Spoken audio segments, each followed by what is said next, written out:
¿Es tu bote? Sí. ¡Qué lindo! ¡Qué fuerte eres!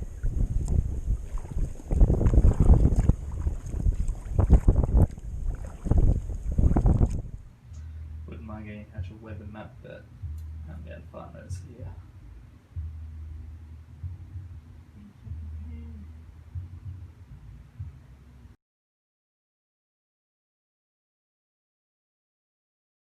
The Cayos Zapatillas are two small islands along a reef barrier to the east of Bastimientos Islands in the Bocas del Toro archipelago of northwestern Panama. They are part of the Isla Bastimientos National Marine Park and host a staffed park office. Most visitors come in tour groups and stay only for a few hours, though they do welcome overnight camping at $10 per person. Each year, their pristine sands are a nesting ground for the critically endangered hawkbill sea turtles. We paddled our track kayaks to the islands in late February, well before the nesting, to explore. Due to their distance from the tourism center, only a few motorboats come out each day, making these a solitary and tranquil destination, though signs of human impact were still present. The Cueva de Murciélagos, or Bat Cave, is a freshwater cave tucked among the mangroves of the Bastimiento National Marine Park. From the back of Bahía Honda, we paddled along a canal for about half an hour to the dock. Buenas tardes! The only people there at this time was a local woman and a group of children. We were invited to land and promptly spread out our gear and rested for a bit. We were told that we could not go to the caves without hiring a guide at $5 per person. Since the owner of the property was not there, we got to travel with Eric, a local boy, who walked us along a well-marked and short trail through the jungle. Grande este bambú, ¿no? The flora along the trail was interesting, and once in the mouth of the cave, we left most of our gear on a rock, turned on our headlamps, and began wading through the cool waters, which was a nice refreshment after a hot day of salt water. Okay, there's like 10 million spiders. What even is that? ¿También una araña o otra cosa? All sorts of strange creatures crawled on the cave walls and swam in the water around our feet. He calls that a spider. It's got some weird mouth action. There were many interesting formations developing, and tons of bats. There was a buildup above the pool from which they invite tourists to dive, as evidenced by the footholds worn into the formation.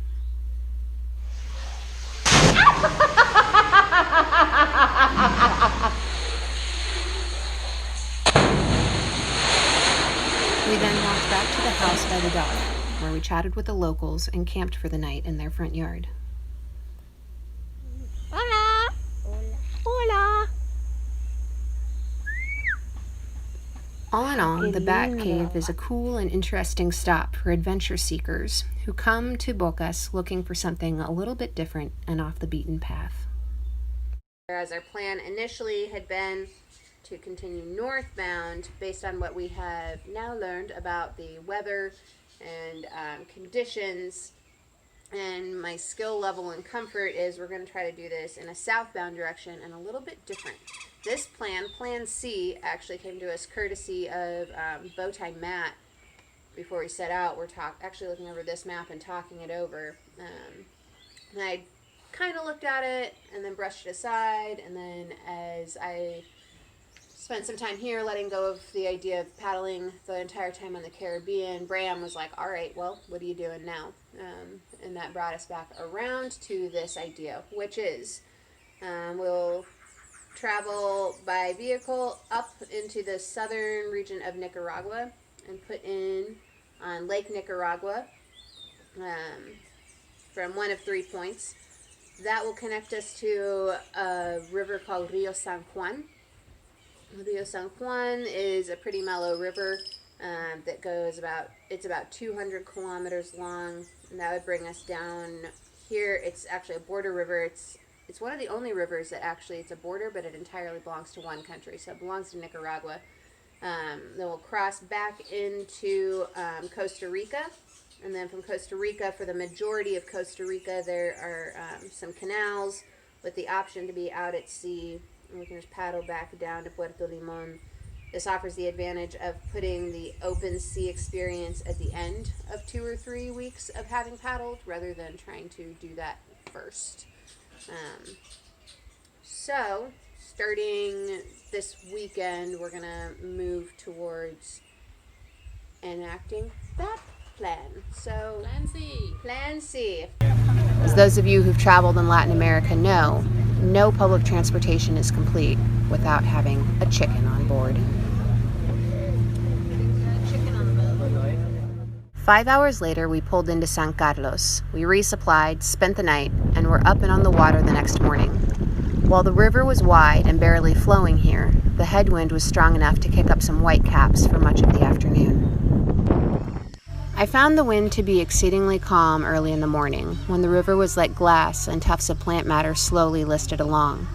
The calm waters were also reassuring, as I thought it would give me a better chance of noticing if a crocodile or caiman approached, as I had heard there was quite a population of them in this river.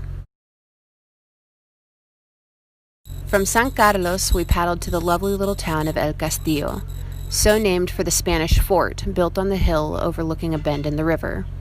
It's host to one of the only set of quote-unquote rapids along this river. We stopped at the town dock, scouted the water, and determined it to be more a set of strong ripples. We still took precautions and went one at a time.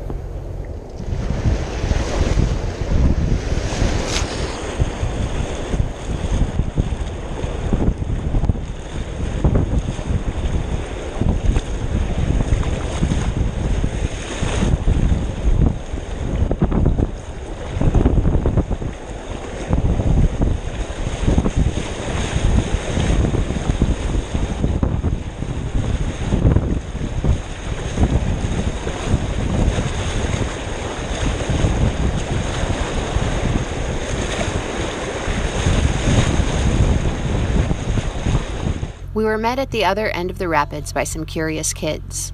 In 3 years of travel across South America, I've learned 2 ways to quickly gauge the nature of a town is by observing how the animals and the children behave. If the animals are cared for and the kids are friendly and curious, you can feel certain of being in secure turf.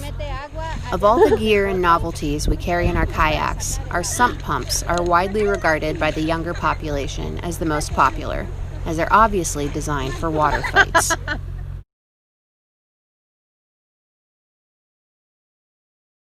Uh-oh, 2 on 1. You've given him a mutual enemy. We took a day to lounge around and explore the fort, which had been built in the 1500s by the Spanish to defend against the English pirates. We were happy to look around the sleepy town, which was gearing up for a large festival. Fortunately for us, we made it out of town and back onto the water just as the stands were being erected and people began to gather. A few hours down the river, we came upon Isla Esmeralda. The island had formed around the remains of one of the Vanderbilt steamers, which had lapped this river in the 1800s. This had been a waterway between the Atlantic and Pacific and presented the fastest route from New York to California at the time. Mark Twain and scores of hopeful gold panners once traveled these water routes, which gave rise to a proposal of creating it into a canal, a project which died in the early 1900s when the Panama Canal was completed.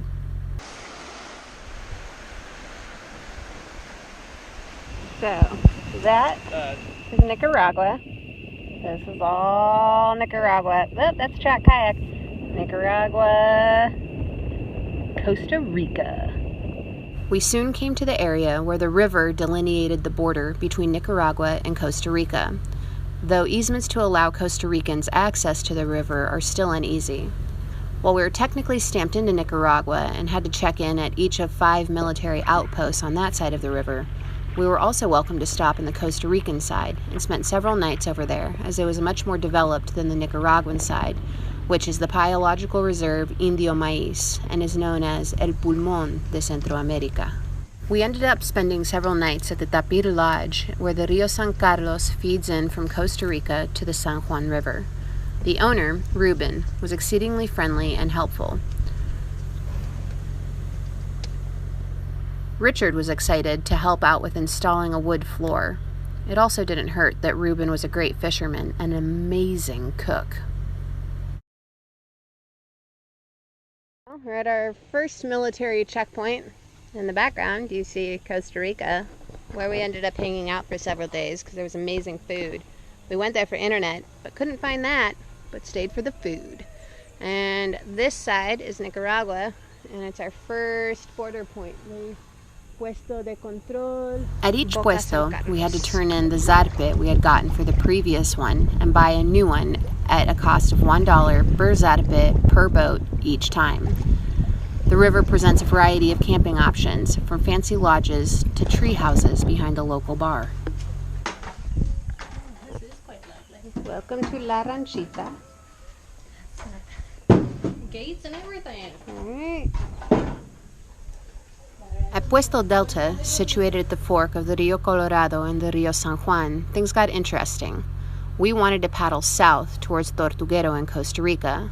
While there is a border stamp office and immigration official there, after stamping another gringo through right before us, he refused to stamp us out, saying that Costa Rica would not let us in, and the man before us had had special permission. He told us we had to go to Rio San Juan de Nicaragua and stay at his friend's hotel, and asked to speak to so-and-so, and they might be willing to stamp us out. We asked him to stamp us out and let us deal with the Costa Rican post just across the river, but he became more resolute and difficult. We convened quickly, got our passports back, and decided to make a border dash. All right, you guys want to tell us what's going on? We're being detained by the Costa Rican Coast Guard. What happened? We came into Costa Rica without having... Lauren, they're calling you. Perdón. ¿Quieres que traduzco? Ah, dale. Okay. Richard, go on. Go on. Whoops. Okay. Well, I don't know. What are we? In Costa Rica now. And yeah, we just crossed the border illegally because we didn't have a stamp. And because we haven't got a stamp leaving or a stamp here, we're going to go get one. So technically we've been detained. This is our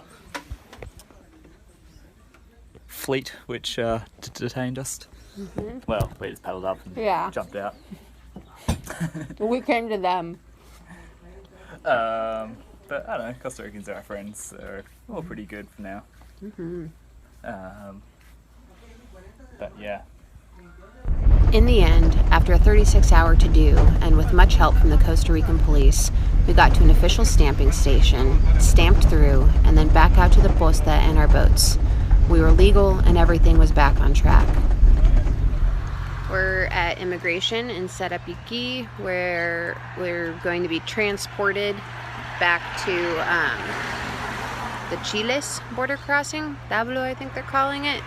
They're still holding our passports, but they're being super accommodating and super kind.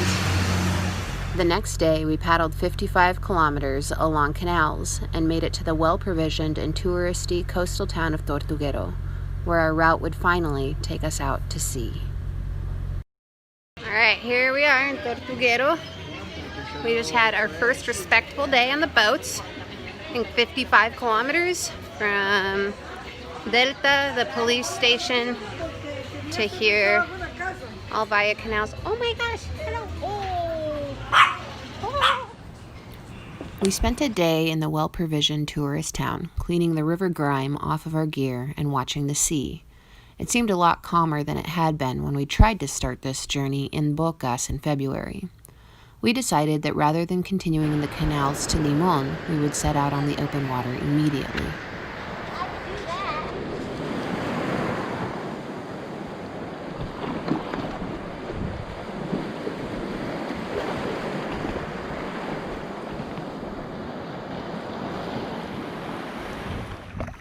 The next stretch was on beautiful calm waters, with swells of less than 1 meter. The locals were right when they had told us the winds, which had whipped in February, would die down in March. A breeze would pick up for a bit in the afternoon, but not for long, and I immensely enjoyed the company of the jellyfish, dolphins, diving birds, and the volcanoes moving along the horizon. The great thing about a sea sock is that it doubles as a water catchment system.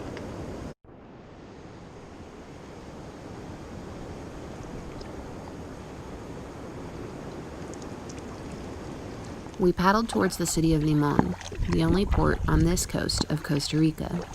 We had hoped to obtain zarpes and get our passports stamped out by the marine officials, but, like in Panama, we were told that ours were not sea vessels, so our only option was to access the border by land crossing.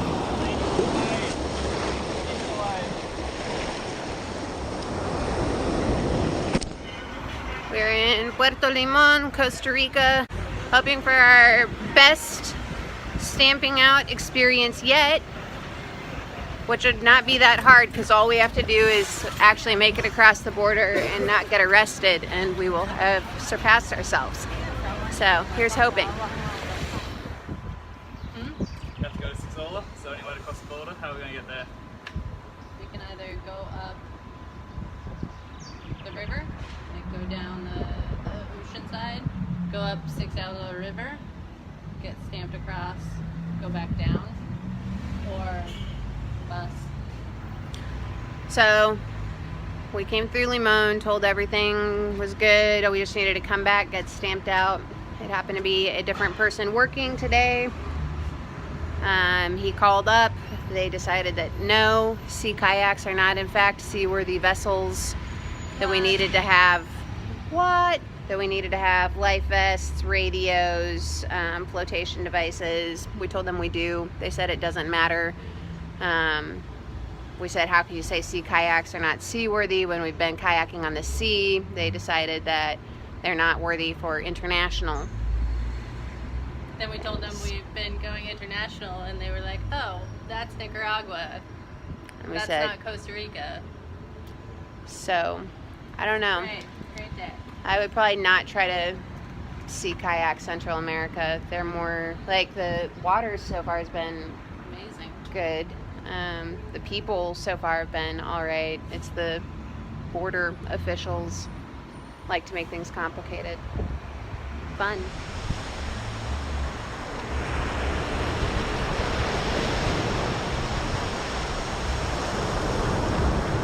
There's a saying that's unique to Costa Rica, pura vida. It has a number of interpretations, and they would use it as a greeting, a way of saying you're welcome. Our experience of it was the way in which the locals, in time out on the water, could clear away any frustrations that we had carried.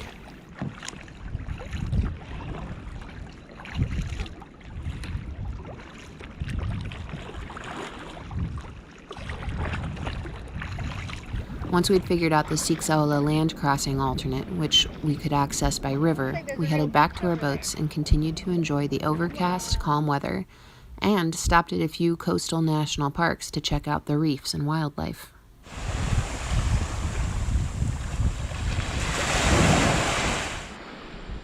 We did another marathon today.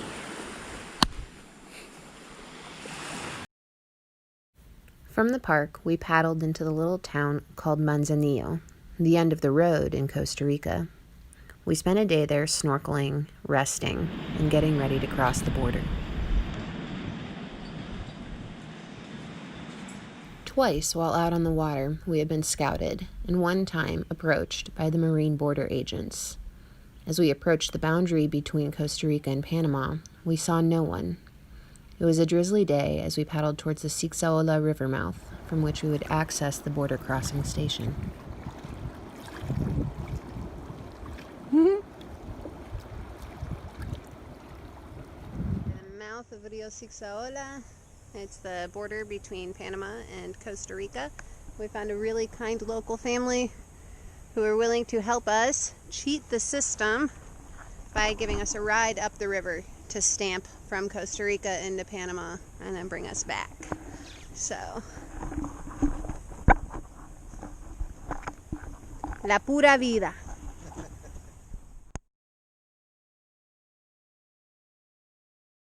Well, here we are doing our favorite thing, entering Panama. Love it so much. So much. This time, by the Sixola border crossing. Yes. I dare say we might be about to exhaust the ways to enter the country. I don't know. Anyway, here's hoping that this is our most successful border crossing. Oh God, unless I get hit by a truck. We had ended up spending the night with the family who had helped us up the Siksawala River. The next morning, Richard left them much of his cooking kit and his extra gear, committed as we had become to covering the distance from the border back to Bocas in a single day. We were all dreaming of a pizzeria we had found in Bocas and were up to the challenge. The next afternoon, one by one, we paddled back into the dock from which we had first attempted to launch this journey about 2 months ago. We owe huge thanks to Track Kayaks. Without their innovative boats and community of support, this would not have been possible. And to Richard for being a patient teacher, and Robin for teaching us how to roll and surf. Hello. Are you the dock master? We have come to the point when we're going to part ways. We planned this. It's come a little bit sooner than we had thought because of what's transpired these last few months. What? It is bright out. It is. It's bright out. So what are you going to do, Neon? I am packed up and headed back to the U.S. Tomorrow. I'll fly out to Panama City this afternoon and then fly back to the U.S. tomorrow and go back to work. I need to make some money. So I'll be heading back into the field to be a wilderness therapy guide again, which is what I did before we started this trip. My plan right now is I'm going to paddle out to the various marinas around Bocas and see if there's a sailboat heading towards the Guna Yala, the San Blas Islands, which is south of us, east of us actually. And once I get there, I've been in contact with a really cool gal named Ilene, who's a guide, a kayaking guide, and has been since 2010. And I'm going to help her and some other folks bring a group of kids, high schoolers actually, from the U.S. Out to the Guna Yala to explore the islands and do some kayaking with them. Get the next generation into this sort of thing. And after that, if the weather allows and if the waters seem like something that I can paddle, I'm going to try to paddle the Guna Yala or the San Blas Islands south back down to the whole area that we had to skip because of the Darien Gap not working out. I think it'd be a lot safer on the water. It's been done by actually a guy in a pack raft, so that'd be about 400 kilometers. But see, that's me trying to plan things. If it works out, so I'm gonna try to do it the next month or so. So I just kind of wanted to share a little bit more of an intimate part of this journey. And equally important to the covering ground, if not more, has been like our relationship. And we're facing some big changes. You know, we've worked hard to maintain the relationship, you know, with daily check-ins, with monthly goal setting and regular intervals of meeting with a therapist. I'm doing some like couples therapy and just the project. And so Hold on, the dogs have to go off. Jesus, the dogs are losing their mind over there. It was funny. So we got in a big fight. It was about a week long while paddling the crocodile-filled river. Another stressor. Yeah, oh yeah, wildlife. And one of the interesting things since we did, we were talking about it on our way back in to Bocas. Turns out we can be petty and spiteful as well, but in a way that you pointed out was actually more still showed care. So I was really mad at her, and we weren't communicating. We were barely even talking, and I was paddling along, and I just kept thinking, I was like, it'll show her if my boat flips over and I get eaten by a crocodile. She's gonna feel terrible. And then when we were talking about it a couple of days ago, I was like, I had some really petty thinking about like, man, it would really make her feel bad if she wasn't talking to me and was mad at me and I got eaten by a crocodile. So we had similar thoughts in similar ways, and then Fidget pointed out that still shows care because we were like wishing harm upon ourselves to spite the other. At no point did I like wish for anything to happen to her. More than anything, like I wanted to like protect her from things, which is why whenever I saw, you know, anything that could have been a danger, I was letting her know. I was like, please come this way. yeah. So it's just like even at our like worst and angriest with one another, we weren't wanting the other one to get hurt. We're just wanted to learn a lesson and value us. So I am really afraid about Neon leaving today. I'm gonna miss you.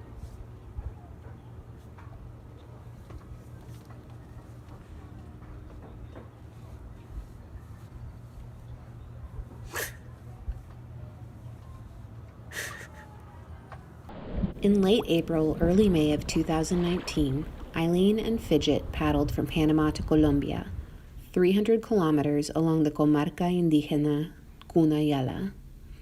The two women began paddling from the island of Salir, one of over 360 which make up the archipelago. These islands and the adjacent mainland are the territory of the Guna, an indigenous people who made their way down the rivers from the inland of the Darien of Colombia. Our first day, spent on the island of Stoop and its dot of a neighbor, Stoop Pipi, I first witnessed what life was truly like for people who live out here. And what is the key ingredient to human existence? Water. I was fascinated to learn that families dug pits in the middle of their islands and allowed the sand to sort of filter the water. The women then collected this brackish water and hauled it back to the huts where they were residing. The water is used for bathing, cooking, and presumably drinking. I was fortunate and grateful to be traveling with Ilene, a professional international kayak guide who returns to the Guna Yala every year because of how much she loves the people and the place. Every island we stopped at, whether there were 3 or 3,000 people, someone was related to someone who knew her, and many of them had heard of our paddle before we'd even landed. She knew many of the children, and there was even a baby girl on another island who'd been named after her. In almost 10 years of working among the Guna, she had earned the name Sia Sipu. It's Kuna for white niece. What's the name of this town? One is Nargana, and the other one's Corazon de Jesus. But they have Kuna names. Nargana and Corazon de Jesus. In the Guna Yala. Not a day passed that we didn't see other boats on the water, but we got plenty of time to feel like solo explorers. And especially once we were south of the main tourist quays, sometimes we had the entire island to ourselves. The region felt inhabited but not overrun, though that could be because we came just after the high season, both for tourism and winds, which runs from December through April. There was some infrastructure around the two sources of income, tourism and coconuts. Large wooden boats would haul the coconuts to Colombia, and tourism centered mainly around the islands. While we preferred to camp, there were over a dozen cabañas on different islands, ranging from a shack on stilts to quaint lodges with all the amenities possible to such a remote region. Everything was owned and run by the Guna, with travelers visiting from across the globe. Tonight, we're doing Mexican night.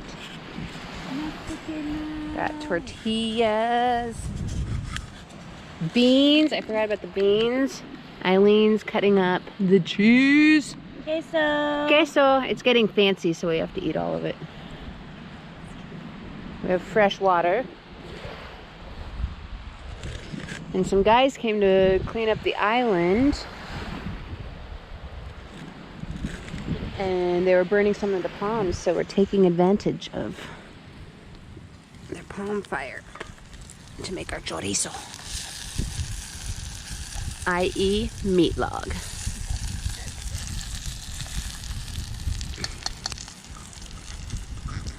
The islands were peaceful and the water was beautiful. We couldn't have gotten more lucky with the weather, which stayed below 11 knots. You gotta be bad, you gotta be wiser. You gotta stick together. You gotta be calm, you gotta stay together. All I know is love will save the day. Which was good, since we paddled a number of exposed stretches where the coast was lined by shallow reefs which would have prevented landing. So the biggest thing you could do was try to stay sane. Oh my, hey, hey, hey. Where are we at, Eileen? Isla Tigre. Guna People. Or Digir. Digir. This is the old airstrip. Ah.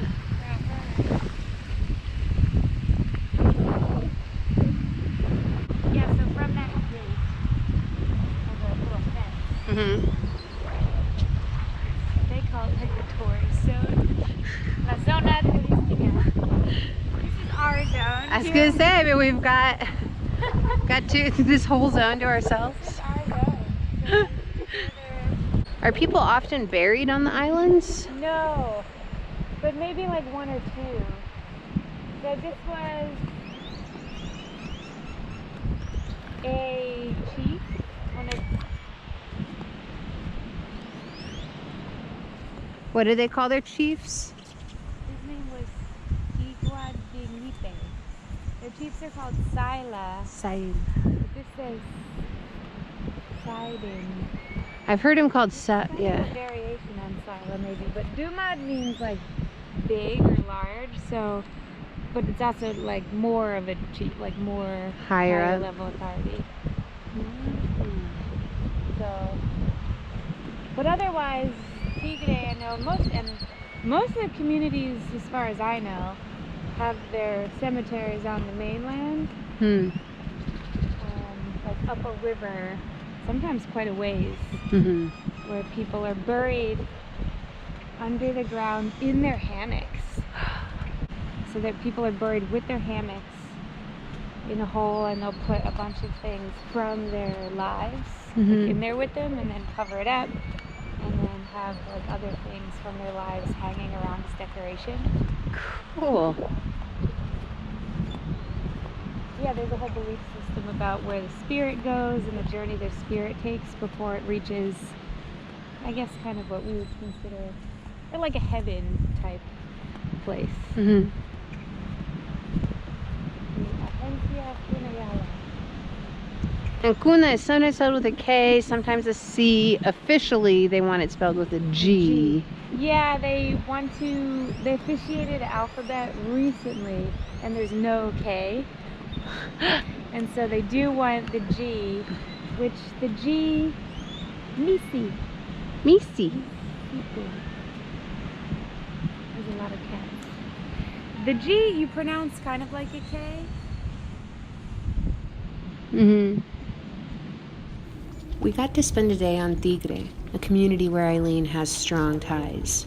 A guiding friend of hers showed us around town, while his wife did our laundry. Sí. Hola, holo, olu. ¿Cómo es escuela? Nega is the Congress House, essentially. It's their meeting house. Mm-hmm. So this is where they have all their meetings. They meet a lot. So in the middle, we can look in, and then we might be able to go inside with him. But in the middle, there's a bunch of hammocks. Rosalinda! Wait, this is Oh, okay. Rosalinda! Remember how I told you Eileen knew everybody? Well, here you go. Hola! ¿Cómo estás? This is Rosalinda, one of the industrious Kuna women. Hola! You need to make a phone call. Están llamando.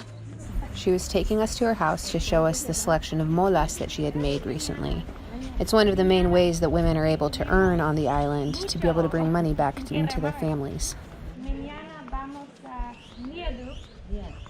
Y próximo es un día largo a Ocup.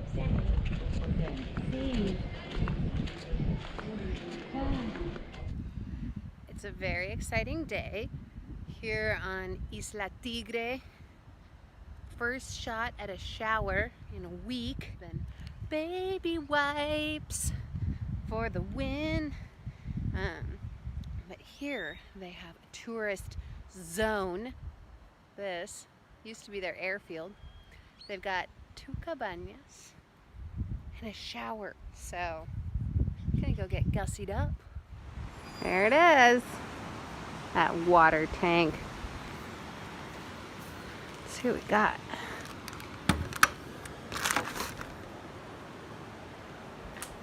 Oh. All right. I can work with that. We're talking about the importance of having proper expedition gear. And here's Ilene to tell us about proper expedition clothing. I am wearing Forever 21 leggings that I got from the mall in Panama City. You might call these periwinkle. Cotton tank top from thrift store in Vermont. Cotton hoodie in neon pink. And my new Mola headband.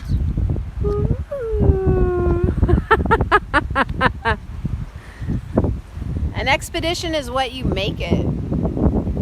Porque no? See us. That evening we got to attend the rehearsal of the local dance troupe. The tradition of dance, or as they called it, la danza, is kept alive through a series of yearly traditions and community gatherings. One that I found fascinating to learn about was a period party for a woman's first cycle.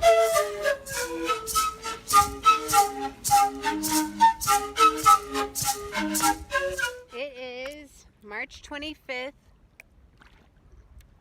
Nope, it is April 25th. And Ilene and I are paddling from the community of Tigre to the community of Ucupseni. We're going to stop at some islands before that, but I just wanted to show you what it's looking like. Those are the islands we're heading towards.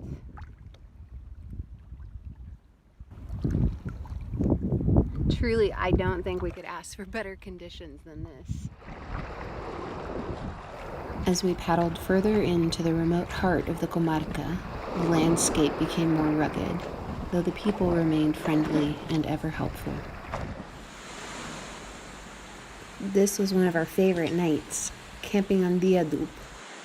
¿Está bien?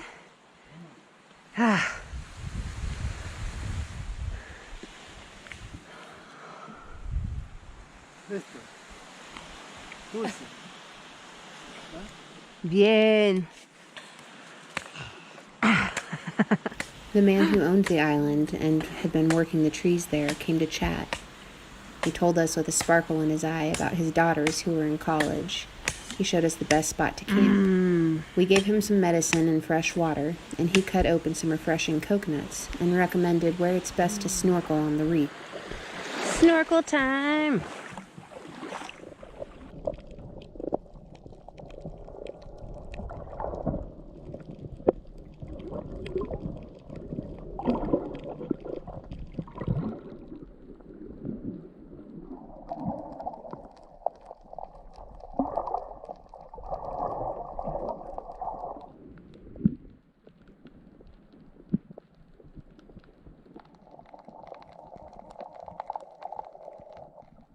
Man, I am so grateful for the people who sent us GoPros so that we could share this footage. This is awesome.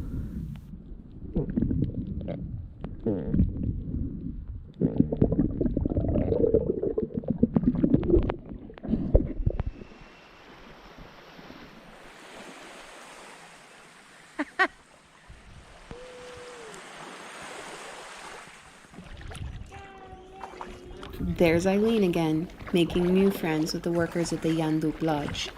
This would be the last tourism and cell phone reception we would see until the border. Like, we just paddled along white sand beaches for like 12 kilometers. There's 2 communities along the way. We stopped for lunch. A young man came and said hi. Oh, it's really cool out here. South of Ukupseni, the landscape began to change distinctly.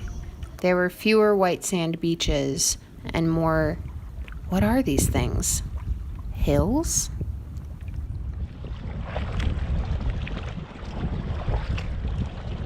Yeah, not ideal for landing. I tried and ran my boat into a bunch of coral, so there's that.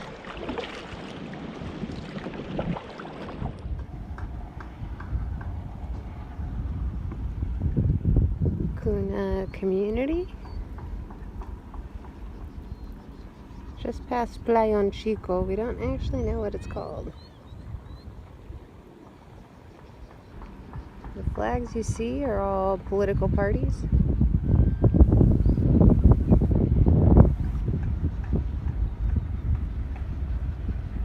Vying for the vote. And over there's the school on the next island. Hey Eileen, I think we've got a tail. We have a little goodbye procession. Entourage from what town is this? Mamitupu. Mamitupu, where we met your friend Laddie. Laddie. Suerte.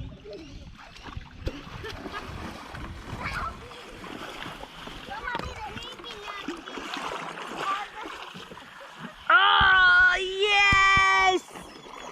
Gracias! ¡Qué fuertes son! Los Pinos, the first island we've seen with some elevation to it.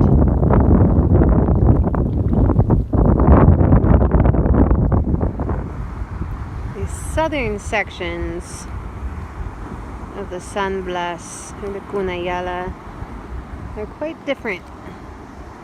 Or the, let's see, eastern? South and eastern section is different than the western, more popular tourist destinations. It's rockier. A lot of reef. A lot of reef water to avoid. The terrain became more rugged, and we began to see sea turtles frequently, as it was almost their egg-laying season. We continued to pass between 2 and 4 indigenous communities each day. Folks were curious and not surprised by where we had come from, but rather that we had done it in such small boats. Urbipi, they would say, the Kuna word for little boat.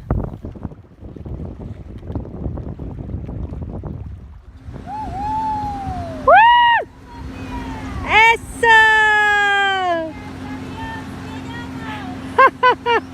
We celebrated when we arrived at Puerto Obaldia, the last port town in Panama. Here we are, Puerto Obaldia. I was here 6 months ago on foot. No idea where I was going or what I was going to do from here. I paddled back. We paddled back. Yeah. From Salar in the Carti sector. Now we're gonna figure out border crossing, showers, sleeping arrangement where there aren't bugs, sand, maybe a shower. Yeah. Time-honored trail tradition. We ran out of water, what, like 10 kilometers or so ago? So, pretty excited to get Gatorades and be not sitting in a boat right now. Yes. Thank goodness. What do you think, Eileen? I'm so happy to be here. So happy.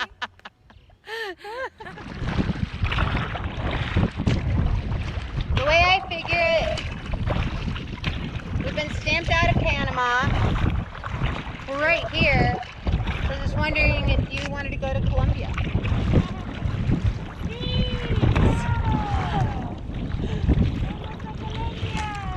Vamos a Colombia.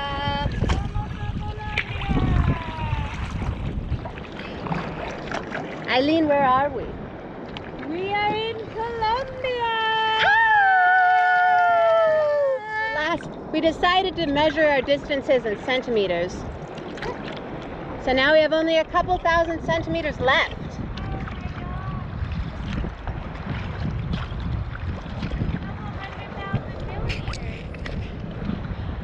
mere couple 100,000.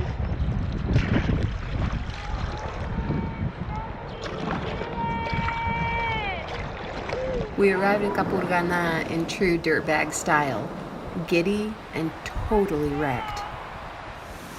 Ah, Capurganá, this beautiful hotel. Oh my. What happened here? What's that?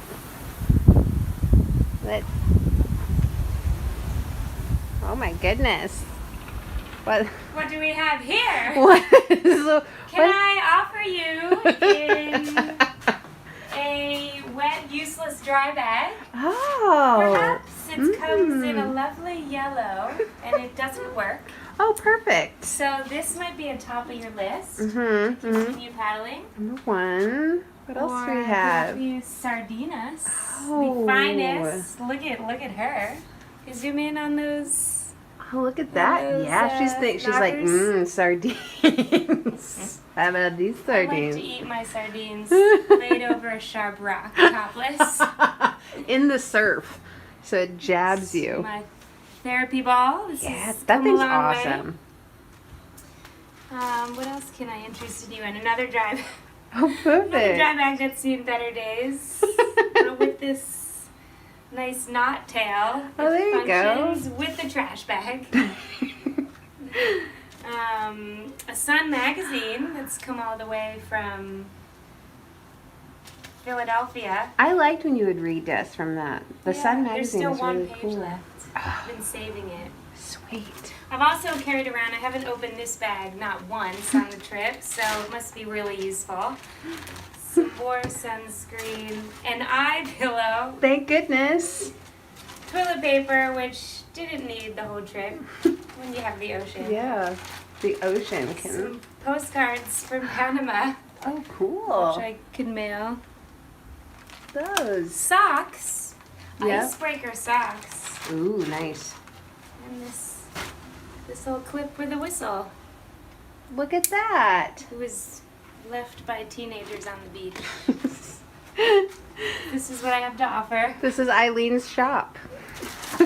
Beans, tomato sauce. I was gonna say we went grocery shopping hungry for this trip, so Maybe picked up a few more items than was needed. From Capurganá, Eileen headed back north to spend the next 2 days cobbling together a ride back with her kayak and a series of motorboats. I continued south for another 100 kilometers to the fishing village of El Roto, a sleepy little settlement just across the Uraba Gulf from Turbo, Colombia. From there, I packed up my boat and returned to the U.S. to begin planning the next leg of this journey, hiking the Continental Divide Trail. It was an eye-opening and splendid trip, which would not have been the same without the people involved. The Guna for preserving their heritage and sharing their traditions. Eileen for sharing your love and spirit, translating for and nudging my heart along when it faltered. To Track Kayaks for creating the ultimate touring kayak. To Garmin for state-of-the-art navigation and messaging resources to keep myself and my friends and family sane. To Hyperlite Mountain Gear, Sawyer, Astral, Zero Shoes, and all our other sponsors. And if you're still watching, you're probably one of them. So a final and heartfelt thank you to my community, to everyone who's come together to make this possible, and to our Patreon supporters for empowering us to share this journey. I hope you like the video. I hope you subscribe. I'll see you out on the trails.